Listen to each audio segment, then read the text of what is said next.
Canada. Haven't been on YouTube for a long time, but I thought it was time to get back because we have an issue going on right now that I'm quite concerned about, and that is this call to action by the Million Charges Project. And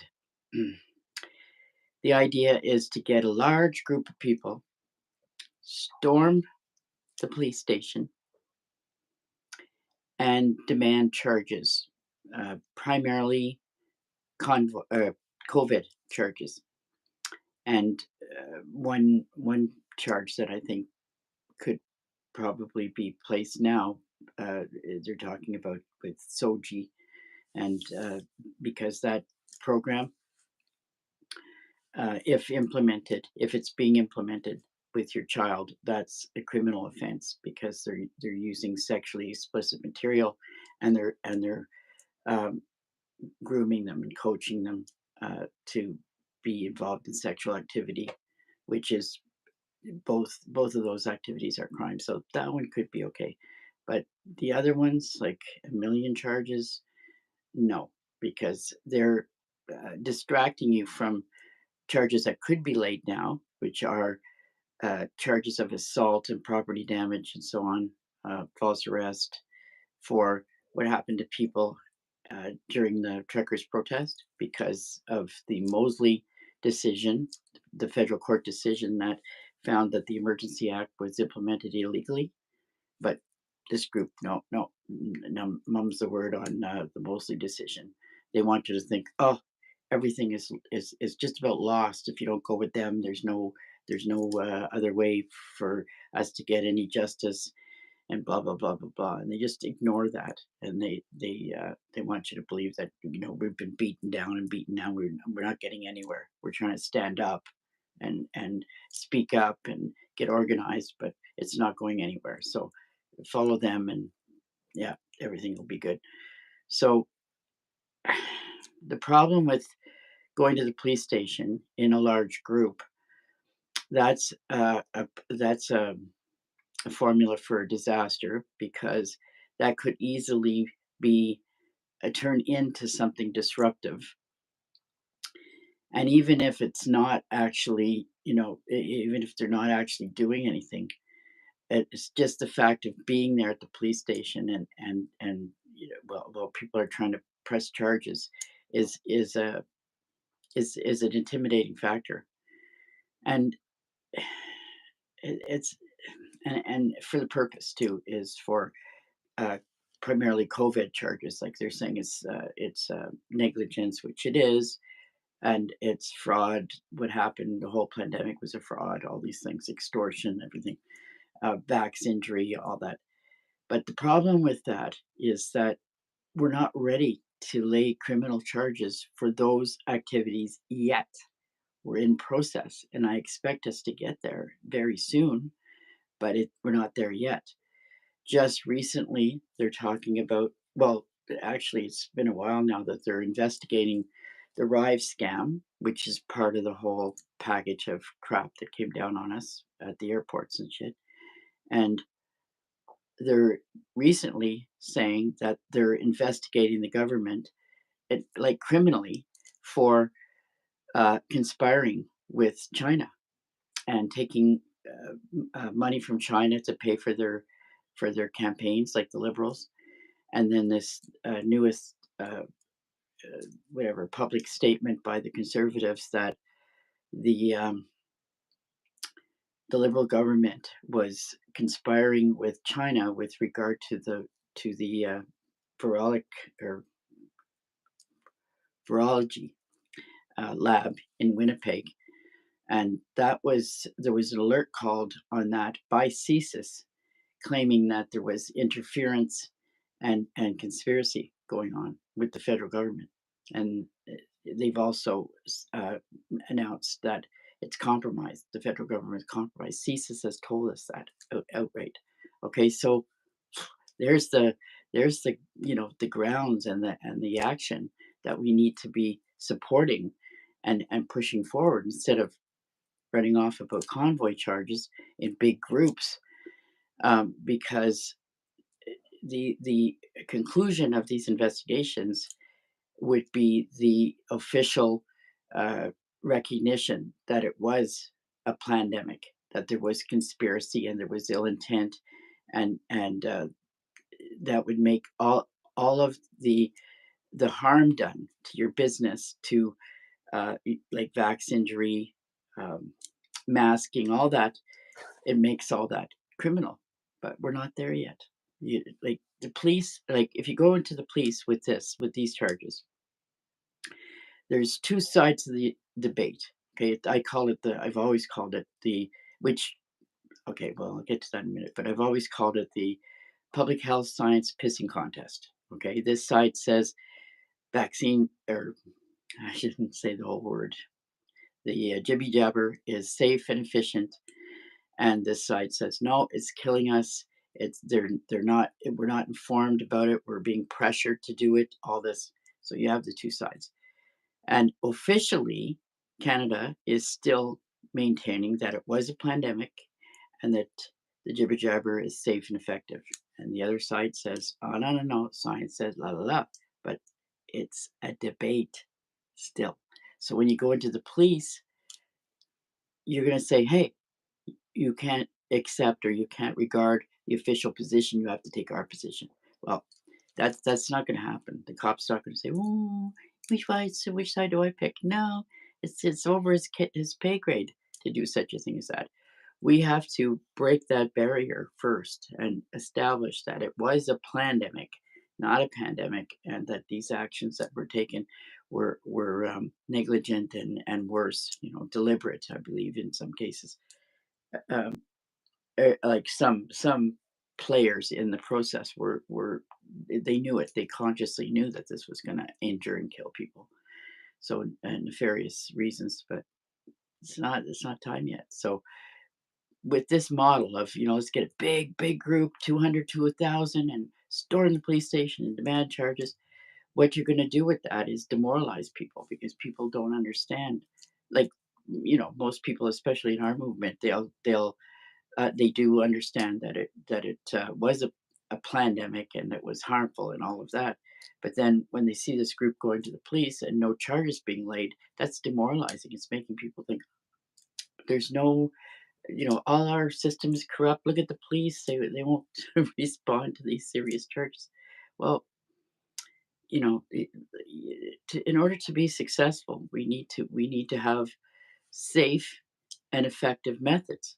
Okay, so that's not safe going there in 200 to 1,000 people, who God knows what people are going to be attracted to that. You don't even know in the beginning, like you don't know exactly what you're dealing with, and they could be agitated into being disruptive, and if you're there in the group, the whole group gets it. The whole group gets charged for causing disturbance, for mischief, for intimidation of police, whatever. And okay, so there's a risk there. I'm not saying for sure they might go and everything stays peaceful and the police don't charge and then they leave and that's all well and fine. But the very best you can hope for under that model is no result. The best, okay? And the worst is charges laid because things get out of hand. And so, not safe, not effective. So, back to the drawing board. And if you want to, follow up with an idea of pressing charges, convoy charges, help other people, go to the police station with them, not with 200 or 1,000 people, but enough people that you have a witness to what's being said and so on. And maybe, I don't know, like say 5 maximum, because there's nothing intimidating about a group of 5, but that's plenty enough to give you backup if you go. And look at how many people got beat up and got their vehicles smashed and so on. It's like we can do that now. We don't have to wait because the federal court decision already said that was illegal. So everybody they touched illegally, which makes it assault. And every property that they smashed makes that property damage, criminal offenses. So by all means, pursue criminal offenses, but do it safely and do it effectively. And if you had a group of 5 and you had well documented well documented case, and you go into the police station and videotape it, that can go live. So you have a bigger audience than 5, and you don't need 1,000 to have an audience for it. You can have, like, 1. You can take a video yourself. Our friend Wayne does it all the time. He goes into the police station with this video and then puts it up. So, you don't need a big group, so safe and effective. And then you may get a police officer uh, that places that charge, but if not, you have the evidence and you have the case that you can pursue it further. But COVID cases, the cop's not going to do it, and you can push that all you want. It's not going to get off the ground now. Eventually, it will. Hopefully, really soon it will.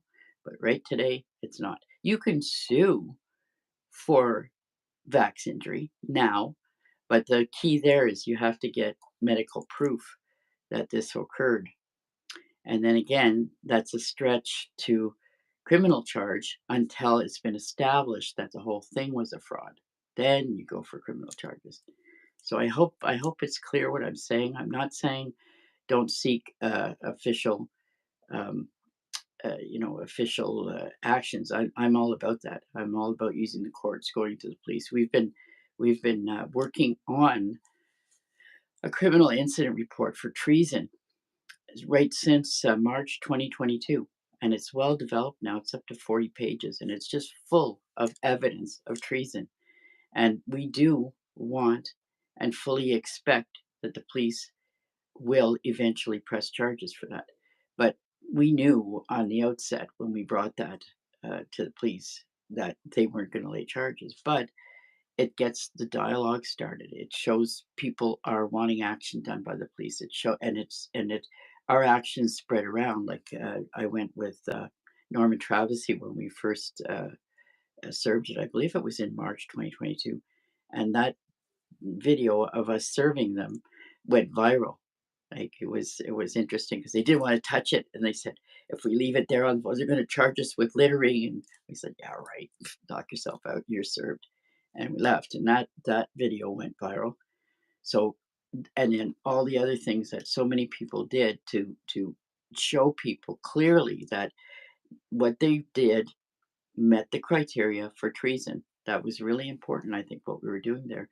And there was Stanford. He did the trail across Canada, uh, exposing and announcing that evidence was being gathered for Trudeau for treason, and we're still doing that. The group I'm involved in, we meet every Wednesday night, and we're looking at all the ways and means that we can legally pursue this. And one of the things there's a multitude of things that can be done. Okay, first of all, informing the public and informing the officials. Many of the officials didn't realize, like, they're just knobs, right? So they're just bouncing along in their political position, not really understanding the dynamics of what are going on. So bringing that evidence to them is also important. And we've been doing that, and we've been informing the public. And we took at least the rudimentary steps to place the charge, and we keep on going. So we keep on informing more people and more officials. And right now, Norman Travesey is attempting to place a private charge for treason, and none of that is a waste of time. If what you're doing, you have a legal entitlement to do so, and you have documented properly and you're proceeding. Now, this whole March million charges march, they are putting out the idea that this system we have is their sandbox. It's incorporated, so we're out of the loop, and we can't affect it. They make all the rules, and the rules are all in their favor. So we're just stuck out here, with our thumb up. Okay, um, that's not true. This is our sandbox, and we make the rules. We already made the rules, and the rules are Constitution, Criminal Code, Bill of Rights. These are our tools, and there's nothing wrong with these tools. Like some of them go, "Oh, but they all swear an oath to the king. Oh my God!" Well, doesn't mean anything. The king is not the sovereign. Hasn't been the sovereign since 1215 when the Magna Carta was passed. Hasn't been the sovereign. They're not the sovereign in UK, and they're not the sovereign of Canada, and they never have been. I'm 70 years old, and I know that the Queen doesn't make the laws. They don't doesn't rule over Canada. They don't even get tax dollars anymore. They used to for even for a while, but that wasn't even uh, in a context of they call the shots.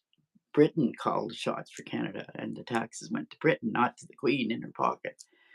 And so, swearing an alliance to the or an oath to the king is just a symbolic figurehead, and it's symbolic of the sovereignty of the people. This is a democratic monarchy. The monarchy is just whatever decoration, more or less. It's just tradition or custom. Custom is what it is. It's they don't make laws. They can't veto laws. They can't do anything.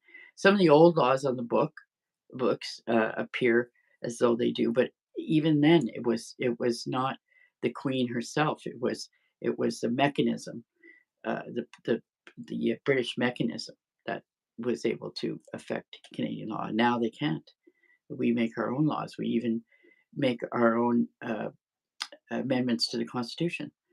And we can, even if we want to, we have the authority to make an entirely new Constitution if we wanted to. But I'd say let's keep the parts that are solid and amend anything we want. But let's not throw the babies and the bathwater out. And this is what these groups will tell you: oh, it's their sandbox, and they're swearing allegiance to the Queen or the King. And so, we got to smash it, like rise up and smash it. Okay, no, that's communist propaganda. Rise up and smash a democratic state, like duh. Like if you're living in a tyranny, you need to smash that state, okay? Because there's no legal means to address it. But you don't smash a democratic state. You insist, you demand, take your stance, tell other people, take your stance. This is our sandbox. These are our rules. Like what they're telling you would be like uh, the bully and the lunch money. Well, it's his sandbox. He makes the rules. What are you gonna do? Like, okay, smash the bully. Like you're, you know, 4 feet and he's 6 feet, and you're gonna smash the bully? No, you're not gonna smash the bully. You're gonna use the system. What the bully's doing is against the law, like stealing your lunch money. Use the officials. Open your mouth. Get other people who he's stealing their money with and stand up to him and stand up to him effectively and officially is the best way to deal with a bully. Rat on him and get other people to stand up on it and use the system as well. And bottom line is, bullies are wimps anyway. When people start to stand up to them, they don't even know how to deal with it because that's their method. They're not walking around the world like negotiating and using reasonable means to affect the changes they want. They're smashing and bashing. And at the end of the day, how much real support are they going to have as the tide is shifting? And you can see that. Like I can see, anyways, that the Liberal Party, their days are numbered, and that they've got some serious legal um, uh, consequences for what they've done. And we got to keep our eye on that too, for God's sakes. Like we should be celebrating that Mosley decision, not just ignoring that and saying, well, it's all their sandbox. So who cares if they just acknowledge that the executives acted unlawfully when they did that, because that decision said it was the decision to shut down the convoy with an emergency act orders was unconstitutional, unreasonable, and unjustified, and a variety of violations of your rights occurred. And that's really golden. And we have two other fairly recent decisions that are magnificent. We have some, less magnificent ones, but definitely progress where we've used the Bill of Rights and it was effective. And that's in the last year. We've had three clear, on the record wins with the Bill of Rights. One of them is with Byron Carr, his bail condition, bail review, and Norm Blanchfield, his bail review. Freedom of speech was acknowledged, and they were successful. And uh, Bozana Liss won a motion with the Bill of Rights with regard to the right to have English material in a proceeding, and that was a clear win on the record. The judge had refused to accommodate them for English translation, and then she made the motion on the authority of the Bill of Rights, and the judge backed off her position and gave them extra time and the capacity to make extra submissions to accommodate this language issue. So those are really, I think, really good wins, really hopeful wins. But we also have some other important wins. We have a win in October 2022 by Ryan Alford, who's a university law professor, and he challenged the government where they were attempting to remove parliamentary privilege. I won't get into that, all the details of that now, but bottom line is he argued that you can't use legislation to override common law, and that was accepted by the court, and they he won his case, and that's in 2022. And in 2023 October, not very long ago, uh, that's Supreme Court, and this is also Supreme Court, uh, made a decision to overturn a federal piece of legislation, and that legislation was legislation prohibiting Alberta from selling gas and oil anywhere in Canada. And what was behind that is the Liberals had signed an agreement with the United Nations allowing them to manage our natural resources, and that was one of their first directives, was that Alberta cannot sell their gas to anywhere in Canada. So there was a pipeline planned from Alberta to Quebec, and the federal government canceled that and then passed a piece of legislation saying no more oil and gas.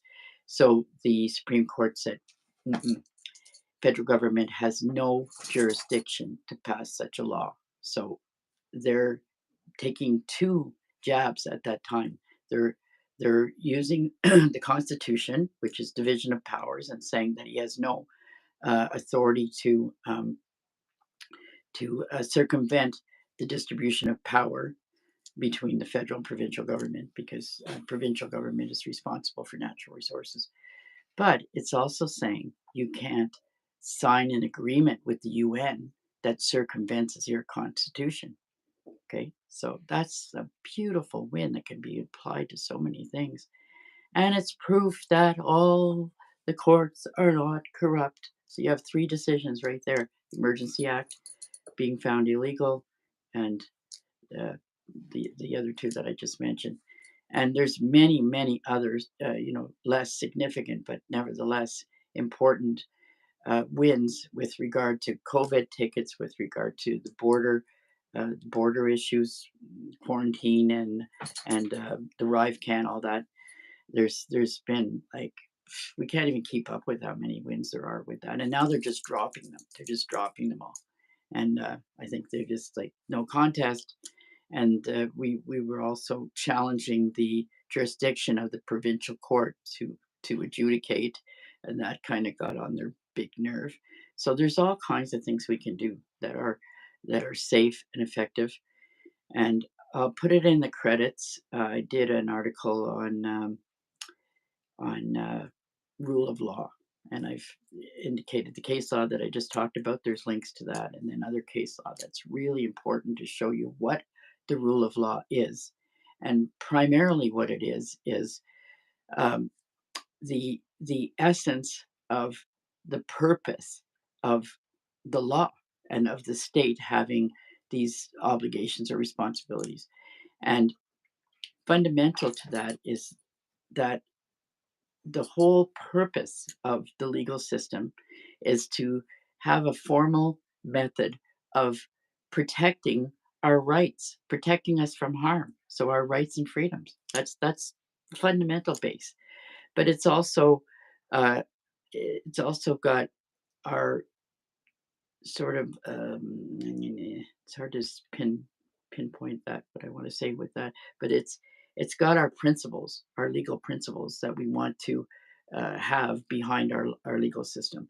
It's fair and reasonable. That's there in all over the common law to show that that's a part of the rule of law. Fundamental justice. There's a list. It's too much to go through right now, but there's a list of things that we have recognized, like fair, open hearings, like and all of that is part of this fundamental justice, and that's still there. The common law is still there. That's our rule of law. Is very strong. It's democratic. It's federalism. We're not a nation. What do they call it? Like they say that in 2021, Mulroney signed the 2021 agreement with the UN, which made us a satellite of the UN. And I say, psh, BS. That case that I just told you, 2023, shows you can't just government can't just give away the store, so to speak. And we have a lot, and of course, everything we have in our system is there to support this principle, this rule of law. Like our police, our courts, our military, everything is there. So why would we give that up? Why would we say, "Oh, that's all theirs. That's all their sandbox. There's nothing in there for us." Well, everything's in there for us. It's our sandbox. We created that.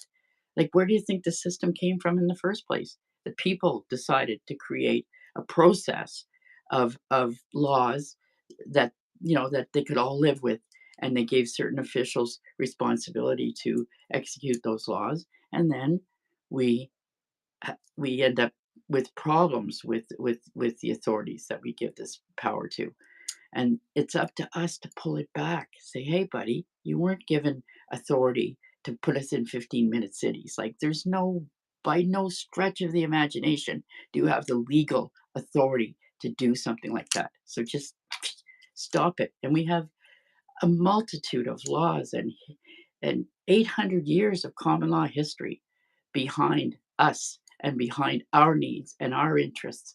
We are the sovereign in a democratic monarchy. And we need to understand that and act like that. And you don't act like that by smashing the state. You act like that by cleaning house. Get rid of the people that have authority, that are abusing that authority. Charge them, sue them, stand up to them, don't vote for them, whatever you need to do. Tell other people, expose, okay? Do whatever you can to get the house cleaned up and get it back to be what it is meant to be. All of the list of grievances that we have are all illegal. So we can and we must do something about it. And but don't be going down bunny trails. And there's another bunny trail. Somebody ran by me yesterday. Is let's go out and smash all their equipment that they're going to use for the 15-minute cities. Yeah. Okay. Well, we don't have enough money to get enough people together and enough equipment to defend ourselves from whatever retaliation they're going to use. So that's not a solution. That's just making yourself a target, and it's not safe and it's not effective either. So let's make what we do safe. And if I mean, I don't mean safe as in no risk. I mean, especially if you do something effective, there's that kind of risk that they're going to try and retaliate against you. I don't mean safe that way, but I mean, don't take unnecessary risks, especially ones that are not going to benefit you. Like sometimes, speaking the truth, it's it's got the benefit for it, but it's got a potential downside. So, and I'm not saying don't take any risk. I'm saying take risks, but don't take stupid risks or risks that aren't going to result in anything. Like if say if 1,000 people show up at every police station and there's publicity on that, what do you think the publicity is going to be?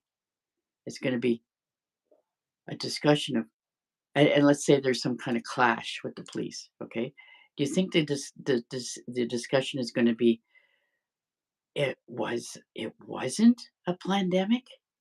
Oh my god. You think they're gonna reveal anything in their action that's gonna make people now understand? No. What it's gonna do is either it'll just be, like, ignored, or there could be a clash, and if there's a clash, then the discussion is, "Who are the bad guys? Is it the protesters or is it the police?" That's it. You don't get that revelation because they're not breaking ground by uh, claiming that these are crimes. Yeah, they are crimes. So going there isn't going to suddenly reveal that it's crimes. So, sometimes creative protests can draw attention to something that's being suppressed. Like, for example, the guy that wants to go smash all the equipment for the 15-minute city, he does have a lot of information to share with others about the technology that is dangerous, that they're pursuing and that they're trying to bring down on us. And that's really important to get that information out and get the public to understand what the threat is, and then look for ways and means to address it in such a way as to be successful and not waste your time and end up in jail, uh, and nobody notices that you know that we've got a serious risk going on here from the policies that they're bringing in, these digital uh, policies that they're bringing in. So that's my bottom line. I've said enough now, and like I said, I'll put in the credits a link to a discussion on rule of law, and you'll really be encouraged by the case law that you see there.